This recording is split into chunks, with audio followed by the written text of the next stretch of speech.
rumah tahan gempa yang instan. Kementerian PUPR sudah membuat satu prototipe dan ini bisa dibeli, namanya RISA. Nah, RISA ini tahan gempa, bisa melihat atau mengecek di websitenya Kementerian PUPR.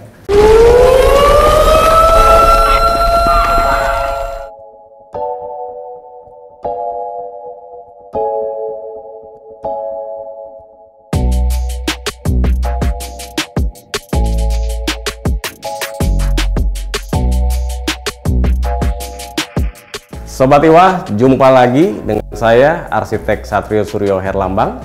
Kali ini kita akan membahas tips rumah tahan gempa sehingga bangunan tersebut bisa tetap bertahan ketika gempa terjadi. Ya, apa saja yang perlu kita perhatikan ketika kita akan merencanakan atau membangun sebuah rumah? Tentunya pertama adalah lokasi. Lokasi. Kenapa lokasi ini harus diriset ya? Terutama ketika kita sudah menetapkan lokasi yang akan dibangun. Pertama-tama kita harus melakukan penyelidikan tentang tanah atau lahan tersebut. Ya, mengingat gempa itu ada dua, gempa tektonik dan vulkanik. Kalau vulkanik akibat dari gunung berapi, sementara tektonik akibat pergeseran lempeng atau sesar. Nah, ini yang harus kita perhatikan secara seksama dengan adanya penyelidikan tanah, lalu analisa akan lahan ya. Kita bisa menghindari atau memperkuat desain rumah yang akan kita bangun ya. Selanjutnya setelah dilakukan data sondir, boring, penyelidikan tanah tersebut, lokasinya aman, bukan pada area patahan atau sesar, itu kita bisa mulai menetapkan fondasi dari hasil sondir dan boring tersebut ya, penyelidikan tanah di awal. Kemudian kita akan mempertajam hal tersebut dengan tentunya ahli struktur. Kira-kira fondasi apa yang cocok? Apakah batu kali atau fondasi konkrit atau tapak setempat? Itu bisa kita analisis kemudian, dan tentunya kita mau membangun seberapa luas atau seberapa besar.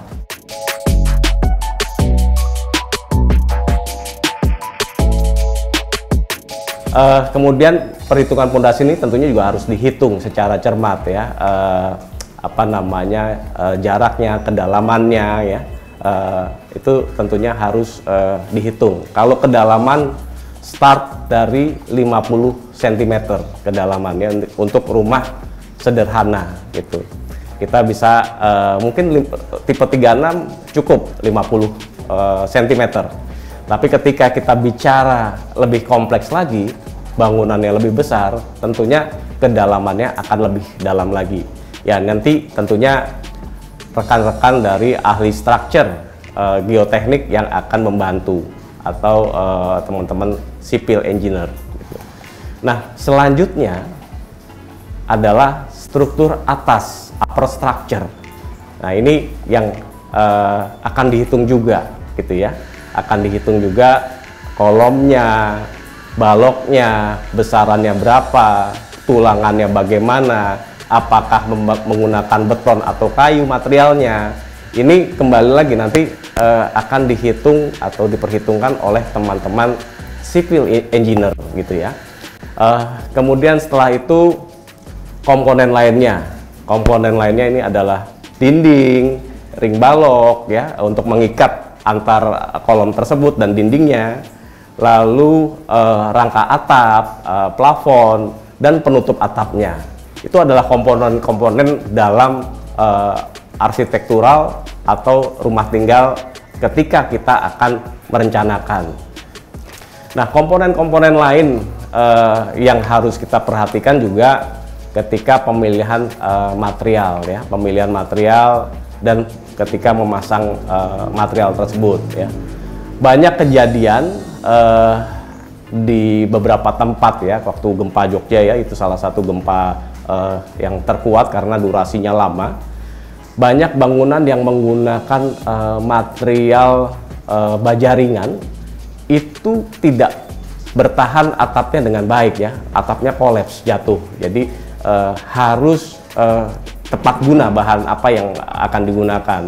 Kalau untuk atap masih bagus dengan rangka kayu tentunya, atau dengan baja yang sudah terbukti dengan kanal C, baja kanal U ya, atau baja-baja yang Habim ya, tentunya yang akan diukur tingkat kekuatannya oleh teman-teman sipil engineer.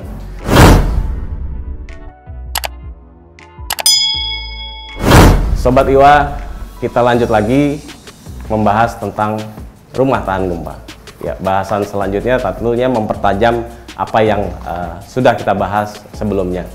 Ya, tadi ada komponen-komponen arsitektural seperti fondasi, lalu kolom, balok, dinding, atap, plafon ya. Tentunya tadi harus dirangkai secara baik ya. Bagaimana mengkaitkan ke semua komponen tersebut agar dapat berdiri secara tegak dan saling mengikat sehingga bangunan tersebut tahan gempa.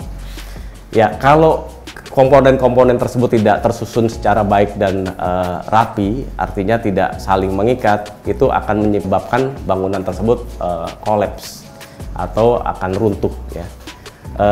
Jadi kita harus perhitungkan secara seksama bagaimana pertemuan atau join-join di antara dinding, kolom, dan balok, plat lantainya seperti apa, itu harus diperhitungkan dan digambar secara baik. Sehingga pelaksananya dapat memahami dan menerjemahkan gambar tersebut ke dalam sebuah bangunan yang akan dibangun, dan bangunan tersebut harapannya akan tetap kokoh ketika ada gempa. Ya, pertanyaan selanjutnya, berapa sih harga bangunan tahan gempa gitu ya? Ini yang selalu ditanyakan ya.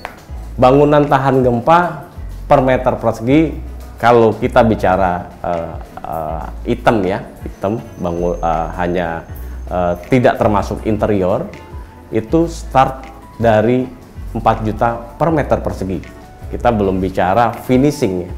Ini hanya sebatas fondasi, balok, kolom, dinding, rangka atap, dan penutup atapnya. Tapi belum serta plat lantai, belum bicara material finishingnya, karena material finishingnya ini akan bervariasi tentunya sesuai dengan selera dari teman-teman Iwa TV ya. Ini yang akan nanti mengenerate biaya itu mahal atau tidaknya tentunya di bahan finishing gitu. Pertanyaan selanjutnya, apakah ada rumah tahan gempa yang instan? Ya, dari PUPR, Kementerian PUPR sudah membuat satu prototipe dan ini bisa dibeli, namanya RISA, rumah instan sehat. Itu bisa dibeli di PUPR. Tentunya rekan-rekan Iwa TV harus menyiapkan tanah dan fondasinya, kemudian mereka akan install atau bangun risanya nanti di tempat lokasi yang sudah ditetapkan. Nah, risa ini tahan gempa, bisa melihat atau mengecek di websitenya Kementerian PUPR.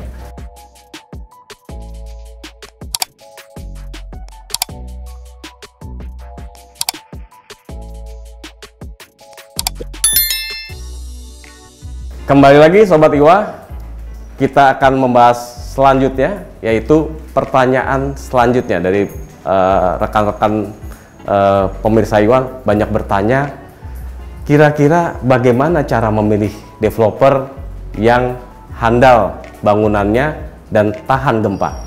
Ya, pertama yang harus kita sikapi tentunya track record dari developer tersebut, gitu ya. Apakah developer ini sudah membangun berapa banyak rumah yang dibangun dan bagaimana kualitasnya?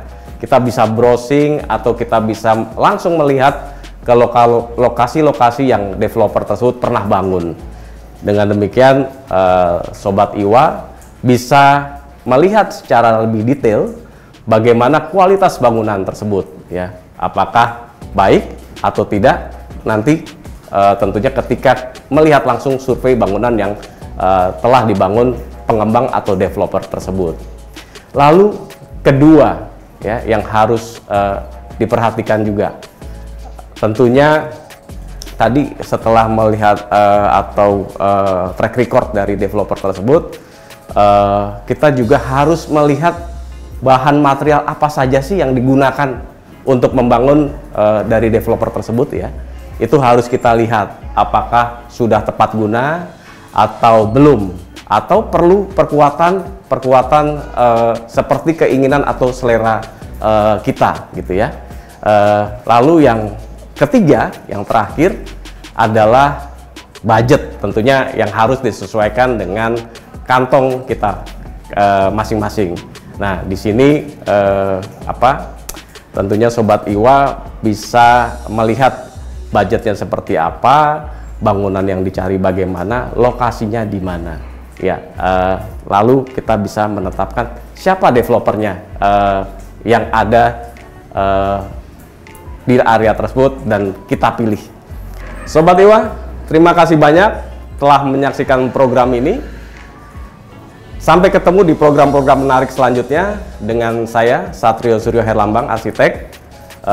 Kita akan bahas lagi beberapa program yang menarik di kemudian hari, ya, tentunya di Iwa TV. Jangan lupa subscribe, like, and share Iwa TV. Iwa TV, the pilot, simply inspiring.